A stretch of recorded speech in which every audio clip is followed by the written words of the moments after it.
So now we've talked about UV vis, IR, and mass spec. And a lot of times these give us enough useful information that we can fully determine what type of structure we have. But there are other times that we can't tell fully. Case in point, here's an example of a reaction that we'll do in spring semester. We'll take benzaldehyde, the molecule on the left, and make benzoin. In both UV vis spectroscopy for reactant and product, we should see aromatic stretches or aromatic peaks for the UV vis absorption. And so they should look fairly similar. Again, in IR, we end up seeing C double bond O stretch, but again, that C double bond O stretch that should be fairly indicative is going to be very similar between both reactant and product. And even though we have an OH stretch in the product that's not present in the reactant, we tend to see very little of that because the hydrogen bonding that occurs between the alcohol and the adjacent carbonyl. Even mass spec, which you can see at the bottom of the table, ends up having many of the same peaks because we tend to cleave around the aromatics or around the carbonyls. And so proton NMR and carbon-13 NMR give us useful examples of how we can look at additional information. You may not have thought about this before, but our nuclei for any given atom can actually spin in three-dimensional space. As it's spinning, depending on where the protons and neutrons are, it might actually generate a magnetic field, and it will respond differently to magnetic fields as well. We can take advantage of this to learn a lot about molecules. One of the situations that can happen is that we have an even mass number, which means that either the protons and neutrons added together end up being even, or maybe they're both even. If the protons plus neutrons added together are even, we're always going to have a spin value that's integer. That's actually really hard for us to detect. And if they're both the same, our spin is going to be 0. A great example of this is carbon-12, which makes up most of the carbon in our world. That makes it difficult to measure, but there are lots of other things that we can measure fairly easily. If the number of protons or the number of neutrons is odd, the spin's an integer over 2, and those are actually really easy to measure with a response to a magnetic field. So examples of this include carbon-13, which is about 1% of all the carbon in our universe, or hydrogen, which is almost 100% of all the hydrogen that we have in our world. A spinning nucleus really doesn't make any difference except if we start to apply a magnetic field, because spins will be aligned however they want without a magnet. But as soon as you apply a magnet, you will either align with or against the magnetic field. When you align with the magnetic field, that's going to give you a lower energy state. When you align against the magnetic field, you're going to have a higher energy state. So you see the lower energy states shown in red and the higher energy states shown in blue. We can actually apply stronger and stronger magnets to increase that difference, but with most of our magnets, the change in energy between those states is in the range of radio frequencies. The instrument that we're going to be using today is called a nuclear magnetic resonance spectrophotometer. It's actually very similar to the magnetic resonance imaging that's done in hospitals, and we'll talk about that in a second. NMR, or nuclear magnetic resonance spectroscopy, is going to put our sample in a magnetic field and then pulse it with a number of different frequencies to see what types of things might be changing their alignment with the magnetic field and what their energy is. For any individual atom, it might have a slightly different frequency that it responds to based on its individual environment. And the types of patterns that we see for any individual molecule are the same every time we look at that molecule. We have many different strengths of magnets for nuclear magnetic resonance machines, NMR machines. We tend to not talk about the actual magnet strength, but instead the frequency that a tetramethylsilane hydrogen will show up. We'll always use tetramethylsilane as the reference peak, and everything will be related to that. On the screen, we can see 3 different NMR machines. The one on the left is a 60 megahertz machine. In the middle, we have a 400 megahertz machine, and on the right, we have a 1020 megahertz machine. As we have stronger magnets, we'll cause the nuclei to respond to higher frequencies, so the one on the right has the highest magnet for the highest frequency. The instrument that we have is a 60 megahertz machine. If we want research grade for chemistry, usually that's 300 to 600 megahertz. And if you want research grade for biology, usually that's 900 or more megahertz. And for reference, the difference in cost there, a 60 megahertz machine is on the order of tens of thousands of dollars. The 600 megahertz machine is easily on the order of hundreds of thousands of dollars. A 900 megahertz machine is on the order of 5 million or so. The 1020 that you see here took 20 years of development. There's up to 1440 and would easily cost well upwards of 20 million. The first question we want to ask ourselves is, if we were looking at a spectrum from an NMR machine, how many signals would we see for any individual molecule? Anytime we have an atom that's in the same chemical environment, it would give an identical signal.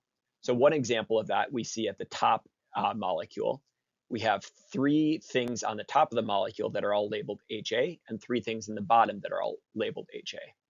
Every one of those atoms is attached to either a carbon at the top that's identical to the carbon at the bottom. And those carbons are in the same position around a ring. And so because all of the hydrogens are attached to carbons that are the same as each other, hydrogens are also the same, and they give us one signal. And then we have hydrogens that are attached directly to the ring. Those hydrogens are also identical to each other, and so they give us a different signal. All the hydrogens that give us the exact same signal are called homotopic atoms.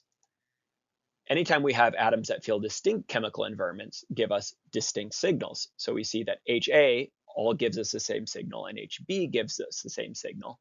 But when we have HA and HB, those are heterotopic to each other. So we have 2 heterotopic signals. We will always in our NMR see the number of signals that are given as the number of heterotopic atoms, the number of atoms that feel a different environment. So similarly to the example above, the example that's shown down below has a CH3 that's attached to an oxygen that's listed in red or shown in red, and the peak is shown in red as well. That's a different signal than the carbon that's attached to a carbon double bond to oxygen. That carbon is going to shift less, and so we see that signal show up as indicated in green in the spectrum. Sometimes we can easily tell the number of heterotopic protons just by looking at a molecule, but other times it might be more difficult, and so we can apply what's called the chemical distinction test. It works like this. Every time we look at a hydrogen, we're going to draw the complete structure and include all the hydrogens, and we'll replace each hydrogen with X, where X could be any sort of halogen. Whenever we have molecules that are identical or enantiomers with that hydrogen swapped out for a halogen, we'd say that they're homotopic or chemically equivalent.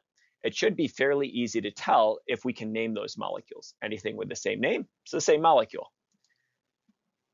Then we're going to determine which molecules are constitutional isomers or diastereomers. Again, these are the ones that are going to have different names. So anything where we swap out a hydrogen and for a halogen and it gives us a different name would be a distinct heterotopic proton. And again, the number of chemically distinct protons in proton NMR or carbons in carbon NMR is going to determine the number of NMR signals that we see. Let's take this molecule as an example. If we draw out the additional protons that are on each place, we should see 3 protons on each of the end carbons like this, and 3 protons here, and 3 protons over here. And the central carbon, because it has only 3 bonds shown, has exactly 1 proton. If we try to take those protons and now replace any one of them with a halogen, we could have 3 different types of bromines, like if we use bromine as our example, from replacing on the left or on the top or on the right, but all of those would be a 1-bromo 2-methylpropane. If we replace on the middle, on the other hand, we'd have a 2-bromo 2-methylpropane. So we have 3 sets of protons that will give us the identical molecule, and we have one that's different. So we have 2 heterotopic protons, one that has 9, the ones that are in red, and one that just has 1, the one that's in yellow. Now you try to draw out every hydrogen onto this structure, and then try to see what would happen if you replace each of those hydrogens with a halogen. Pause and do this before you go on. We should be able to get these 4 molecules, the bromomethylbenzene that's shown on the top left, should be from replacing any of the methyl protons with the bromine, and we should have 3 of those. We could also have 2 versions of orthobromotoluene from replacing any of the hydrogens that are ortho to the toluene CH3, or meta. Again, 2 examples, and there should be exactly 1 where we have the bromine directly across from the methyl. On rare occasions, molecules that give the same name have significant barriers to their rotation. At low enough temperatures, these positions may show up as heterotopic, while at higher temperatures, they interconvert freely and show up as homotopic. One example is the axial and equatorial positions on cyclohexane. At room temperature, we'd only see one peak from both axial and equatorial, but at very low temperatures, we're able to see two peaks because the axial and equatorial won't actually interconvert. Now we've talked a little bit about how many signals we'd see. Let's think for a moment about why we might see signals differently. So if you're shining radiation on something, you could experience the full blast of that radiation, or you could wear sunglasses and it would block you a little bit. The same is true for radiation that's felt by these things with electron density around them. We call that shielding. We often indicate the strength of a magnetic field with the letter B. The signal that we get for any individual nucleus, in our case it's going to be protons, will be affected by the magnetic field overall. The magnetic field that each nucleus feels is going to be some combination of the external magnetic field, the B external, and whatever locally is going on around that nucleus, which has to do with its shielding in many cases. So whatever's felt by the actual nucleus will be its actual signal. So here we have shown a line that indicates the external magnetic field. If it encounters an electron cloud around an atom, it can actually generate a current around that electron cloud. Whenever you have a current that's in a cycle, you can actually generate a magnetic field that's in the opposite direction of the magnetic field that induced the current. You'll talk about that a little bit in physics too if you take it. But that means that a nucleus that's at the center of that current, at the center of that electron cloud, can oftentimes feel less of the magnetic field, depending on how much electron cloud density is around it. We can affect this B local, the effective magnetic field around a nucleus, in two different ways. One of those by the inductive effect, having something electronegative or electron withdrawing nearby, and the other through magnetic anisotropy. So first, let's talk about the inductive effect. If we have something really electronegative nearby an atom, it reduces the electron density around an atom. So if we have that magnetic field, we should have less electron density, and so that electron cloud that we show is smaller. That means we have less induced current, and we have less resisting current in the other way. So that's how deshielding works with an electronegative atom. The other way is through magnetic anisotropy. So again, we have the same magnetic field, but now we have something like an aromatic ring that has a large system of p orbitals where we have a long distance that the electrons can move around. That creates a larger magnetic field, and then we have a larger induced current. That also tends to happen on the inside of a ring where a lot of the protons are in the outside. So they actually feel an increased magnetic field because they are out here rather than inside of the ring where we feel them. The effects of these two different types of deshielding result in the observed chemical shift. We always measure this in parts per million, and that's essentially calculated by taking the observed distance in hertz from the TMS signal, and we divide it by the spectrometer frequency in megahertz. That way, all spectrometers should give us the same delta value, the same parts per million value, even though we have different strengths of the magnet. So notice if we look at the four spectrum shown, at the top we have the largest strength magnet, the 300 megahertz instrument, and we can see the peaks going straight down, show up in essentially the same place. The big difference that you see is that now we can see the peaks separated a little bit more on an instrument that has a wider range. We talk about these chemical shifts as shifts downfield from the or upfield from the TMS peak. Normally we calibrate our TMS peak at 0, and most of the shifts that we see should be downfield. And we'd say that this is more deshielded, meaning they feel more magnetic strength than we would otherwise. On occasion, we can actually see things shifted to the right of TMS, and those would be considered upfield shifts. Those are pretty rare. For any given molecule, we should be able to figure out the number of distinct signals we see, but we should also be able to figure out a little bit about what their environment looks like and figure out where we would expect to see those signals as well. This is actually at the root of magnetic resonance imaging, which is just a medicine applied to NMR.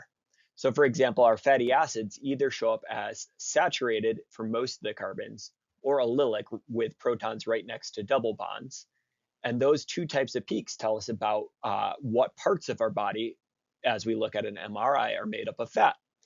Or we might be able to see carbs and proteins show up in a different region. Or we might even see water show up in a different region still. If we look at water and we're trying to figure out where water's showing up in an MRI and it shows up at a much higher concentration inside something that should be mostly carbs, proteins, and fatty acids, that tells us that tissue is damaged. And so we're really using the same type of information, but more limited in MRI as we use here. So for our molecules shown, we can figure out how many different types of peaks there are, which we've done before. Why don't you pause and try to identify how many distinct peaks we would see? So how many different peaks would you expect to see for the molecule of isopropanol or 2-propanol that's shown at the top here? So starting from the left side, we should be able to see these 3 hydrogens are identical to each other because they're all attached to the same carbon. This carbon is attached to the alcohol carbon, the one that's attached to an oxygen, but so is the carbon on the other side, and it also has 3 hydrogens. So these carbons are identical to each other, and therefore their hydrogens are all identical to each other as well. But if we look at the hydrogen that's on the central carbon, that carbon's different from the other carbons, and so that hydrogen is also different, as is the hydrogen that's on the oxygen. It's the only hydrogen that's on that oxygen. So we should be able to identify not only how many different hydrogens there are, but also kind of where they are. Hydrogens that aren't close to an electronegative atom tend to show up in a saturated region. So we'd expect our hydrogens that are highlighted in yellow to show up around there. Hydrogens that are attached to an electronegative atom tend to show up much more shifted. And so we see that here. That's actually why carbs show up there, because there are a lot of alcohols and carbohydrates, a lot of OHs. And then we should also be able to see the type of H's that are attached to oxygen. Those, because of hydrogen bonding between molecules, can actually exchange really quickly, and the peaks tend to show up fairly broadly and have a broad range in which they can show up. And so this entire range up here is all places that alcohols could show up, depending on other factors. You should, anytime you're looking at an NMR table, have access to a chemical shift table, either the one in your textbook or the one on the slides. These should be readily available for you in our, of course, fair game. There are a couple of things to note on a chemical shift table. One is that we have differences as we have more substitution.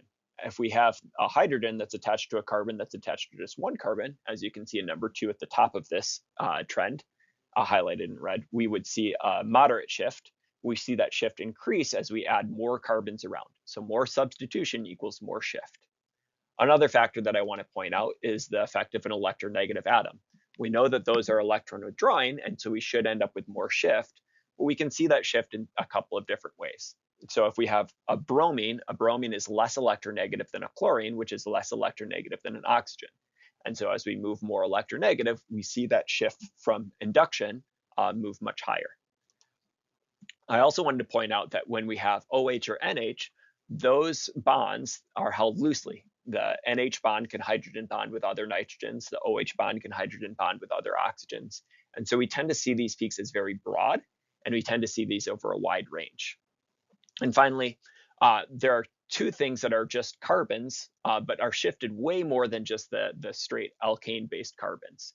If we have alkenes or aromatics, we can see a much larger shift. And we'll also see that with alkynes. And so we can see the alkynes are shifting at 2.4, so way higher than even a tri-substituted carbon would. And we see the aromatic shifting even more. And that's because of the magnetic anisotropy, and we'll talk about that more in a little bit. This is the second half of that same table, and so we can see continuations of the same trend. Fluorine shifting even more than we saw with oxygen or chlorine or bromine, alkene shifting, much like aromatic shifted from magnetic anisotropy. And we can see similarly broad peaks in the OH stretches from phenols and from carboxylic acids. Just to try to hit this home, the inductive effect happens when we have electronegative atoms or groups nearby the hydrogen that we're looking at. And so we'd see that the downfield shift occurs because we've drawn away electron density from that hydrogen. The more electronegative something is, the more downfield we're going to shift it, or the more de-shielded it's going to be. So again, we see the move from bromine to chlorine to oxygen having more electronegativity and ending up with more shift.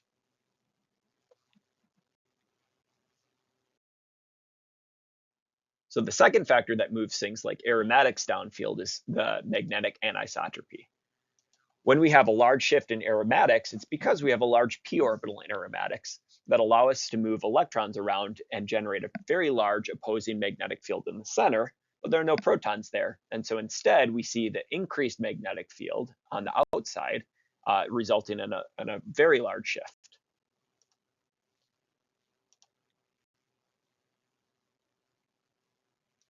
Even though this is most obvious in an aromatic, where the space that the electrons can move around in a pi system is the largest, in other areas where we can move around a pi system, we see similar increases in shift. So you can see the same thing happening in alkenes and also in alkynes. Alkynes tend to have a slightly lower shift because the main movement of electrons actually happens around the pi systems rather than within the pi systems. Here's an example where we see magnetic anisotropy doing unexpected things. 18-aniline is an example of an aromatic ring. And so we should see a large pi current around. And in fact, we do see huge d-shieldings for these protons that are being shown. But we actually have two types of protons on here, not just one. We have all the protons on the outside, which are identical, but we also have protons that are on the inside. And because these protons are on the inside, they actually will feel the opposite effect from the magnetic field. So we see the magnetic field going up over here, but we see it going down on the inside of the ring. So we actually see those inside protons shifting negative. This molecule has two types of protons. The CH3 group's connected to a carbon that's connected to the carbonyl on the left, and the single CH3 group that's connected to an oxygen. The one that's connected to the oxygen shows up the most de-shielded, between 3 and 4 on this peak, because oxygen is electronegative. The three CH3 groups that are on the carbon connected to the carbonyl are further away from that oxygen and the carbonyl, which is also electron withdrawing, and so we see it much less shifted. If we look at those two peaks, we notice that we can actually take the area under the curve, that integral trace, and the integral trace gives us the relative area of each of these peaks, which gives us the relative amount of protons. So if you look at how much that integral trace rises on the left between 3 and 4, that's about a third of the distance it rises for the peak on the right, around 1. So we should see about 3 to 1 as a relative area for those two peaks. That doesn't directly give us the number of protons, but it does give us the relative amount. So 3 to 1 is the same ratio as 9 to 3. The final part of our NMR puzzle is that since each proton is essentially a magnet, these magnets can change the field felt by neighboring nuclei. So if we look closely at the structure of bromoethane, which is shown below, it only has two chemically distinct H atoms. We have the H atoms that are on the carbon that the bromine's attached to and the ones that are next over. On the other hand, we actually see more than just those two peaks. We see the proton peaks that are next to the bromine shifted more, and we actually see 4 peaks in that area. And we see the proton peaks that are further away from the bromine shifted less, just below 2 in the blue, and those are split into just 3 peaks. So here's how this works. We have every nuclei having the possibility of 2 different magnetic states. Each nuclei can create 2 slightly different effective magnetic fields for its neighbors. So each neighbor will couple to create a split signal. How close the nuclei are determines the strength of the split. So the only neighbors that typically actually split on a range that we can see are those separated by 3 or fewer bonds. And so practically this means hydrogens that are on neighboring atoms, hydrogens on carbons that are connected to each other. This makes sense if you think about how each additional neighbor will split the peak. On the left, we see a neighbor give 2 possible changes to the magnetic field. One so that it increases it, and the other so it decreases it. So we see 2 peaks. In the center, we see a triplet that occurs if we have 2 neighbors. Now we have 3 possible states. Both of the neighbors increasing the signal felt, or one of the neighbors increasing while the other decreases, or both decreasing. But since there are 2 ways to have one increasing and one decreasing, we see twice as much signal. And so the center will have 2 for every 1 on the outside, a 1 to 2 to 1 ratio. On the far right, we see a quartet from 3 neighbors, now with 4 possible states that are either adding all together, 2 adding and 1 subtracting, 2 subtracting and 1 adding, or all subtracting. And since there are 3 possible states where 2 are going one direction and 1 the other for each of the directions, we see a 1 to 3 to 3 to 1 ratio. The ratio of peaks is predictable, as the peaks overlap in the same way that Pascal's triangle is built up. So each new entry is the sum of the values above, with the outermost values always being 1. So the row that's after the 1 to 3 to 3 to 1 ratio that we just saw would here have a 1 to 4 to 6 to 4 to 1 ratio, because the 4 is the sum of the 1 and 3 above it, and the 6 is the sum of the 3 and 3 above it. If we look at the next row, even though it's not shown, a hextet would be a 1 to 5, the sum of the 1 and 4, 10, the sum of the 4 and 6, 10 again, and 5 and 1. And so we can build this up however long we need to. So to check your understanding, let's try to build up what we'd expect the NMR to look like for this molecule.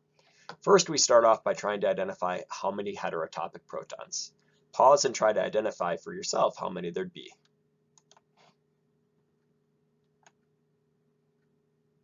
We should have seen 3 heterotopic protons. We should see one type of proton here, we'll call that HA, and there are 3 of them on this carbon. This carbon has just 1 hydrogen, we'll call this HB. And then these carbons each have 3 protons again, we'll call these HC.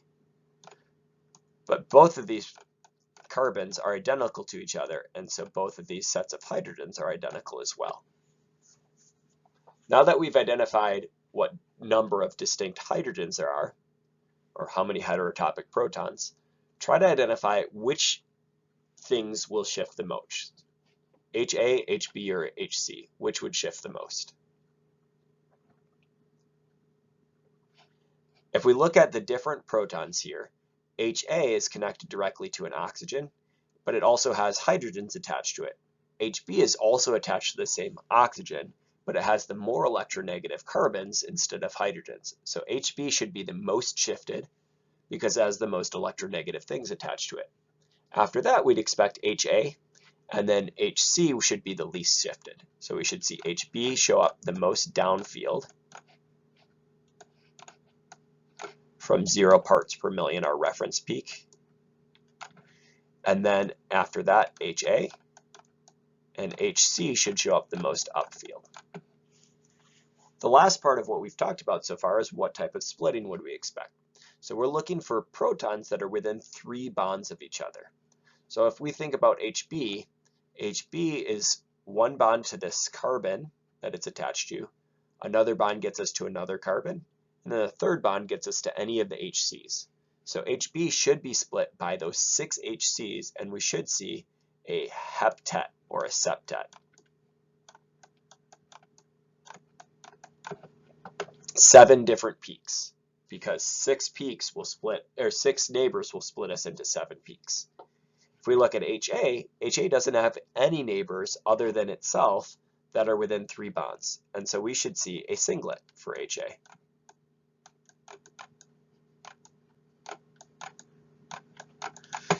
And finally, we have HC.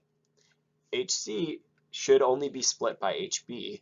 There's only 1 HB, and so we should see HC show up as a doublet.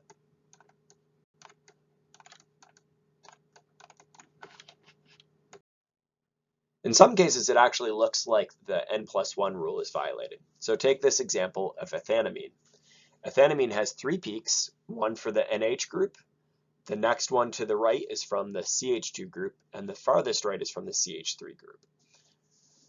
The CH2 group in the center shows up as a quartet, indicating it's split by 3 neighbors, only from the CH3. It doesn't show any splitting from the NH. Likewise, the CH3 group that's shown on the far right only shows up as a triplet, indicating the 2 neighbors, so it's being split by the CH2. So the amine NH2 protons and the CH2 protons don't appear to be coupled together, even though they're close enough that they should split. And that's because protons and nitrogen and oxygen will always be undergoing hydrogen bonding.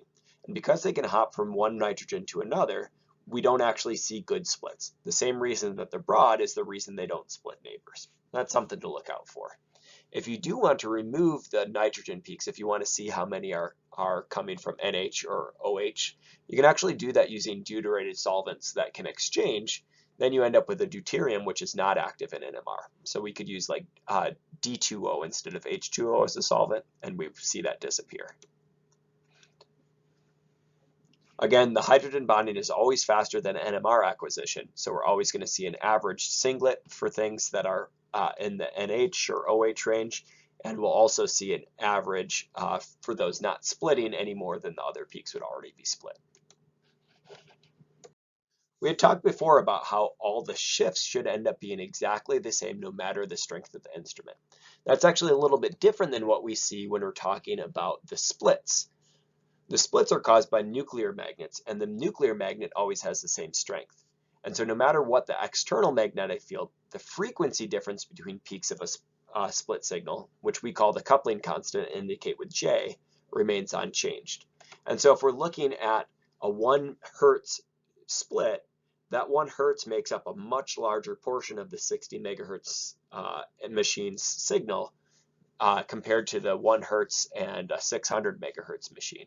And so we're a lot more likely to get peaks overlapping when we have the smaller resolution machines. So here I'm pulling apart the same slide that I used in our last lesson. Now if we look at the actual splitting, we see that the weaker the magnet, the more likely that complex splitting patterns won't be resolved. So if we look at I think it's a heptat on the top in the 300 megahertz machine on the far left. If we look down that column, we see that we don't actually see all those peaks well defined. Similarly, if we look at the 300 megahertz machine, you can see the peaks of the quartet. That's the second one from the right, or sorry, second one from the left. The peaks are really well resolved in the 300 megahertz. It's 4 very thin lines, and they get farther and farther apart as we have a less and less resolution instrument. So with stronger magnets, we end up having much better resolution between those peaks. It's important to recognize that on lower resolution instruments, we might not actually completely resolve every similar peak. So in this 3-hexanone, we see on the 90 megahertz spectrum, CH3s on either end of the spectrum actually end up overlapping. But if we move down to a 300 megahertz instrument, we see those same 2 CH3 groups completely resolved, both as triplets. Because coupling constants are based on the strength of the interaction between 2 nuclear magnets, the same interaction that's present with D splitting C should actually be consistent with what we see for C splitting D. And so if we look at the signal for C, it has a coupling constant of 7.6 Hertz. But if we look at D, it also has the exact same coupling constant. And so for many molecules, using the coupling constant can tell us a little bit about which protons are next to each other, not just how many neighbors. We know that C and D are next to each other because they have the same coupling constant. And we also know that B and A are next to each other because they have the same coupling constant. Coupling constants are predictable, so we can use a coupling constant table in the same type of way that we'd use a shift table. Most of the time, we have relatively significant coupling when we have hydrogens that are on adjacent carbon, on the order of 6 to 9 Hertz. If we have things that are farther away, we see no coupling constant. There are a couple of exceptions to that, though. If we have things connected across an alkene, cis connections are 7 to 12, like so. If we have trans connections, like this, we end up with an even more significant coupling constant because those actually are talking through the molecular orbitals. And if we have vicinal hydrogens, ones that are on the same carbon, those end up having actually a very small coupling constant. They seem like they might be otherwise identical. They're actually a little bit different because one's cis and one's trans to the stuff on the other side of the ring. Similarly, we have a very small amount of coupling that's present if we have an aldehyde hydrogen and a neighboring hydrogen as well. We have larger couplings when we have things in an aromatic right next to each other, But we actually have a small amount of coupling that's possible within an aromatic, again, because it's using the molecular orbitals to couple those magnets on the order of 1 to 3 Hertz. It's not as strong of a couple, but it's still there. And if we have para relationship directly across from each other, that goes down even further, but on a high resolution instrument, you still might be able to see a little bit of that. So we know that we can have different splittings that coexist. So here's an example where we have some things that are split to different magnitudes. On the last slide, we had said that when we have hydrogens on the same carbon, that's a double bonded carbon, we might have something that's a splitting on the order of 1 to 3. But if we have things that are trans, we have something on the order of like 7 to 12. And so those are really significant differences. If we know that we have both of those splittings, when they split, they're not going to overlap exactly the same. So if we look at HB and how that's splitting, they're being split by HA at first. We have a very small splitting of 1.8 Hertz. You can see that on the rightmost diagram. And then the second splitting is much larger. It's 7.1 Hertz, and we split twice. Notice that now we have 4 peaks, but the 4 peaks aren't in the 1 to 3 to 3 to 1 ratio that would be predicted by Pascal's triangle, and they're not in a 1 to 3 to 1 ratio that would be predicted by 2 neighbors. Because the 2 neighbors have different splitting constants, we end up instead with a doublet of doublets, 2 pairs of 2 signals that are each 1 to 1. We can also have triplets of doublets. So we saw before that when an aldehyde is coupled to a proton nearby, that's a very weak coupling, whereas proton-protons on sp3 carbons are much stronger interacting. And so for this molecule, we'd end up seeing a triplet of doublets for the H2 on carbon 2. Now, a lot of times we might be able to resolve those on a high resolution instrument, but on a lower resolution instrument, we might not see any difference. So even though we have a slightly different coupling between these two and these two, they're both similar enough. They're both connected through a sigma bond on sp3 hybridized carbons that have mostly hydrogens on them. And so we don't actually practically see any difference between those couplings. And so those are going to overlap, and we'll see something that roughly looks like a sextet from the 5 neighbors. And we should have about the right distribution as well. Now, we're always looking at real data, and so it's not always the exact same height between the middle peaks, and it sometimes skews a little bit. But when it looks close enough to this ratio, then it probably is. We had talked before about how we could actually use different nuclei as long as the gyromagnetic ratio gives us a difference in radio frequencies that we can actually measure. Carbon-13 spectroscopy is a lot like proton spectroscopy. A couple of similarities include that we can measure shifts in parts per million. Even though the scale is larger on carbon-13 spectroscopy, we still do the exact same type of analysis. We know that inductive effects from electronegative atoms will always shift our signal downfield in the same way that they did for proton NMR, and magnetic anisotropy shifts also are going to be affecting the signals in a similar way. Now, here are some differences. We know that the frequency is about the 1/4 of the magnitude due to having a lower gyromagnetic ratio. So it's a lot harder to see that signal. The deuterated solvents are still going to get background. So even though we might be able to remove some of the signal by using a solvent that has deuterium instead of hydrogen, now if we dissolve it in a different solvent, we're going to see all the signal from that solvent.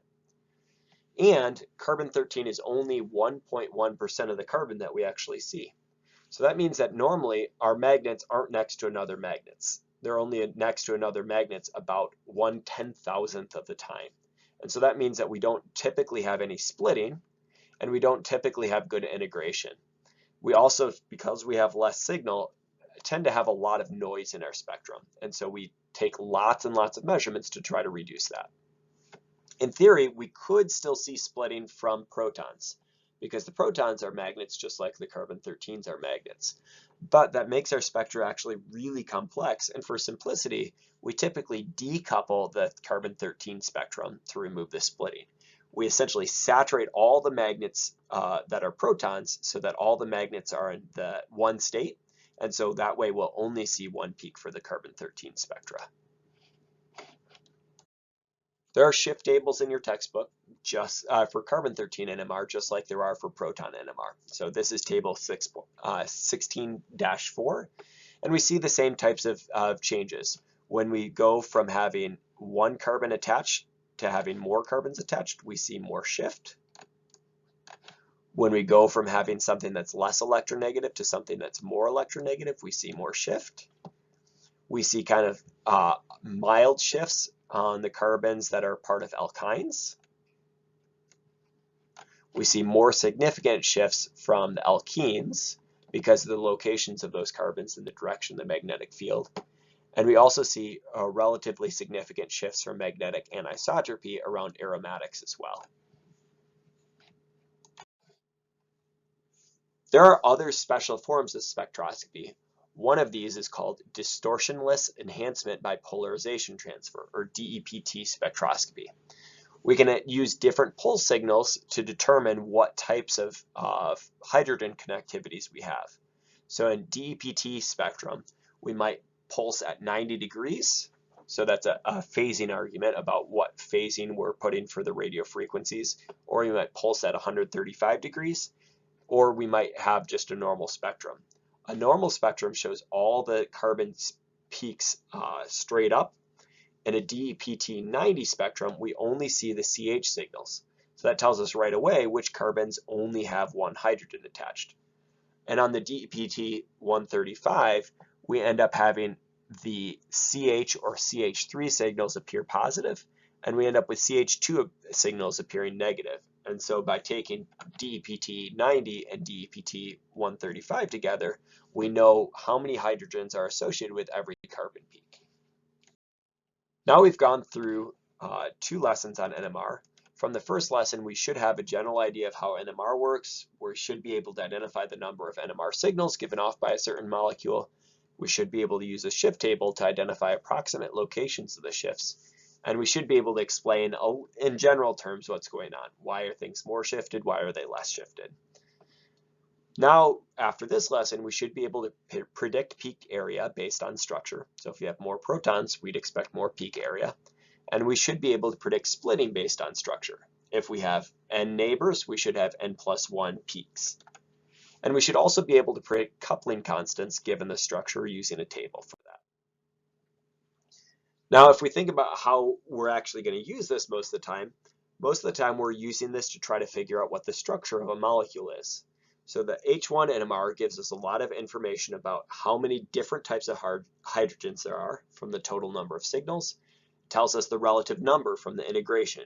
It tells us what types of things it's attached to, the environment. So is it near something electronegative? Is it aromatic from that shift? And it also gives us an idea of neighboring hydrogens from the splitting. Carbon-13 gives us some of that same information, but now about carbon atoms. So it tells us how many distinct carbon atoms there are and what environment there are. And we can actually get the amount of hydrogen atoms from each carbon as well if we need to. So let's think about what type of information we can get from an NMR spectrum. If we have a molecule with a formula C6H14, we have some idea about what that molecule might look like. We should be able to draw isomers of it. We can get a little bit farther if we know what the NMR spectrum looks like. So right here we have an NMR spectrum that has 2 peaks. I've zoomed in as much as I can so that we can see there's 1 equivalent here, so that 1 equivalent indicates the integration, and there's 6 equivalents over here. The 6 equivalents is a doublet. So the fact that it's a doublet tells us that we should have 1 neighbor. Big surprise, that 1 neighbor is over here. This is a heptet, which means we have 6 neighbors. And so we know that these 2 are next to each other. So we only have 2 types of protons. One has 6 possible and one has 1. The only way that the most likely way that we'll see 6 neighbors is if we have a structure that's kind of like this.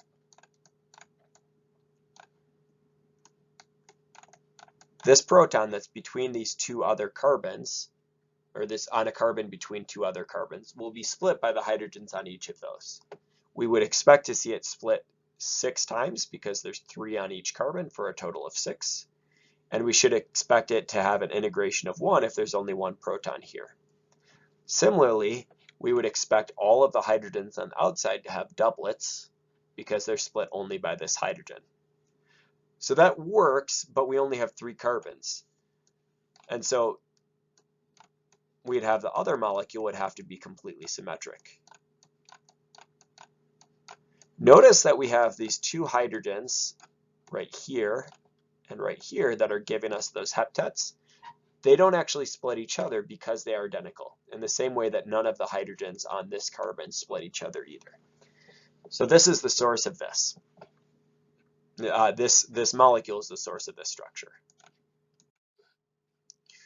We can see the same thing in the carbon-13 spectrum. We see 2 peaks, both of them corresponding to carbons single bound to other carbons.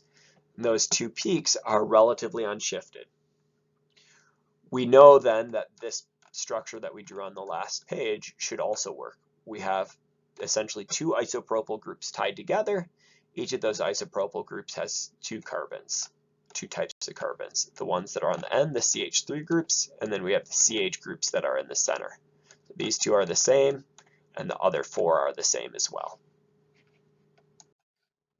So now let's think through another example. Here we have a structure that has C5H10O. Right away we have some idea of how many double bonds or rings we should have based on the units of unsaturation. We know that normally we'd have C5H12 if it was a completely saturated molecule, 12, not 13, and we actually only have 10. And so because of that, we should have 1 double bond or 1 ring, so 1 IHD.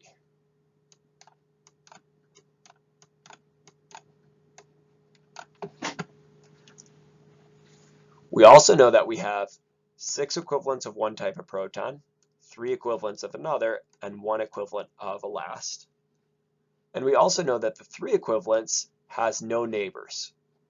So that's most common that we have no neighbors when we have a CH3 that's attached to something that can't be attached to hydrogens, like a methyl that's off of an aromatic or a methyl that's off of, say, an oxygen. So that'd be one way that we could have that happen. And then we'd have the other carbons on the other side. So maybe something like this. Now we should have an H here that's split 6 times, maybe giving us a heptet like this. We also have the H's here and here. There are 6 of them that should split into a doublet from this. So this looks like it'd work. The problem is we don't have enough carbons, and we don't have any units of unsaturation. So we have to find a different way to keep these groups that both are good groups. We both have a methyl and an isopropyl, but we have to separate them.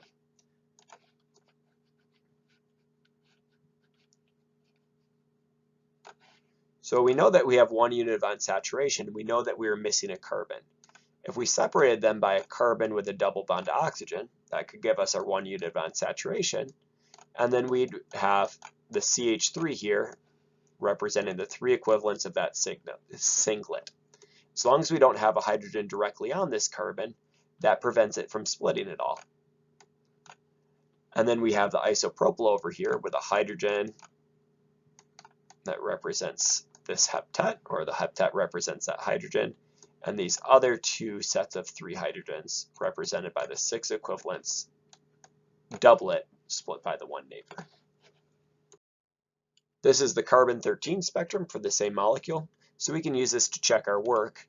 We can say that we have 1, 2, 3, 4, 5 carbons with a double bond like this, and we should expect to see these 2 carbons be identical to each other. They're the farthest away from the carbonyl, so they're going to be over here. This one is going to be here. It's got the more electronegative carbons than the hydrogens, and it's closer to the carbonyl, whereas this one should be over here. And then way on the other side, we see this highly shifted carbon representing the carbon of the carbonyl. Because it's bound to double bound to oxygen, that oxygen will significantly de-shield that carbon. So everything checks out. Now, I showed you this linearly, right? We solved the problem with just the proton, and then we solved it. Usually what I'd actually do is go back and forth between these two. So I might look at the proton, look at the carbon, try to see how many unique protons there are and how many unique carbons. If there are more unique carbons than protons, that usually indicates that there's a carbon with no protons, which is helpful information as well.